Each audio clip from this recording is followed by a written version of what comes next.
In Washington today, President Biden hosted a gathering of Pacific Island leaders that was equal parts about the U.S. growing its relationship and working to counter China's power in the region. Lisa Desjardins looks at the tensions across the Pacific Rim. We are talking about some of the most remote and most beautiful places in the world.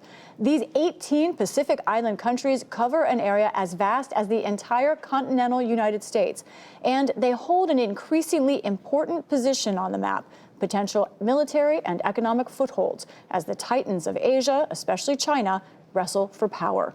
At the White House today, President Joe Biden promised economic and climate-related help, dedicating a new Coast Guard mission. The United States is committed to ensuring the Indo-Pacific region that is free, open, prosperous, and secure.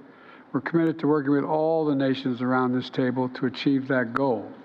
So this year, we shall send the first U.S. Coast Guard vessel solely dedicated to collaborate and train with Pacific Island nations.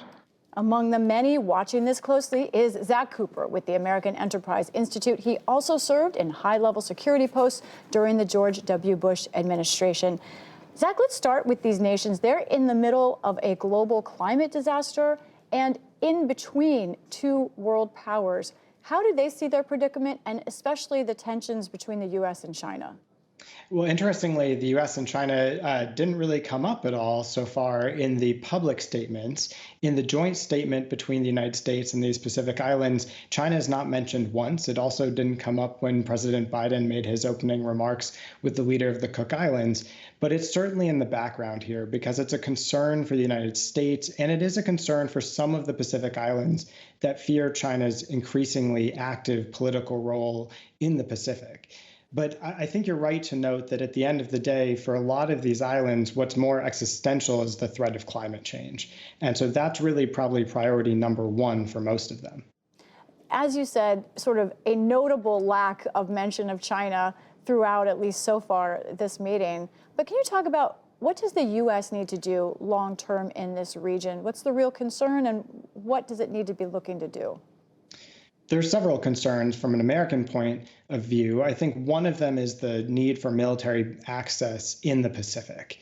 And anyone who remembers their World War II history will remember that about 80 years ago this month, some of the worst fighting of World War II happened in the Pacific, in these islands themselves.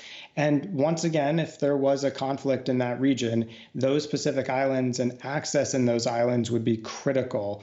And so the United States is looking to maintain access in some of them.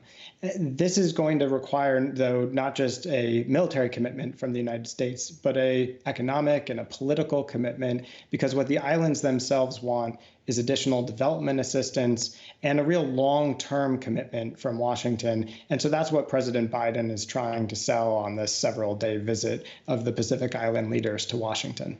These are both obviously critical pillars here, but ultimately, for the United States, is this more of a military priority or an economic one?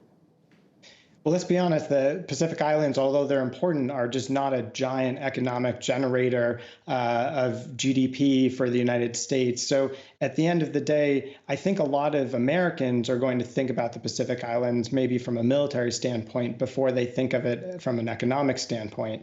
But this is the bargain, right? The United States is looking for additional military access.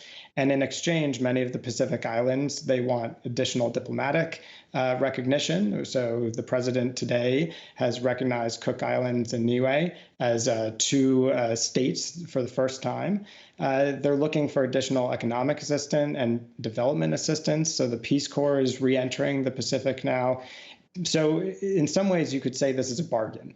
The United States is offering some degree of economic development and diplomatic assistance in exchange for the promise of military access if there is a contingency in the region.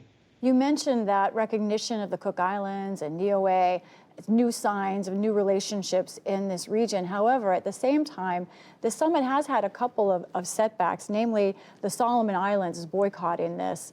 They developing very close relationship to China, and it's been a real issue for foreign policy for countries throughout that region. How serious is that idea that at least one major player in the region does not want to be here? It definitely was a different disappointment for the Biden team. They were hoping that the leader of Solomon Islands would be there and present in Washington. And I think the challenge for many of the Pacific Islanders is they want to be united. They want to show that the Pacific Islands are together and how they approach not just the United States, but China as well. And so when one of the leaders doesn't show up to a fairly significant summit, that's a bit of a disappointment, not just for Washington, but for some of the other Pacific Islanders. At the end of the day, I think what you're going to see is a variety of views across the Pacific, some countries leaning a little bit more towards Washington. The United States has compacts of free association with 3 of the Pacific Islands. Those islands really lean towards Washington. And then Solomon Islands and maybe a couple of others are leaning a bit towards China. And the challenge for the islanders is to manage this dynamic without having a fracture among the Pacific Islands. And that's going to be a challenge going forward. In just our last couple of seconds, a quick question about U.S. leadership. You mentioned those compacts we have. 3 of those island nations depend on the U.S. for things like mail, but we're heading into a possible government shutdown, and that could be cut off.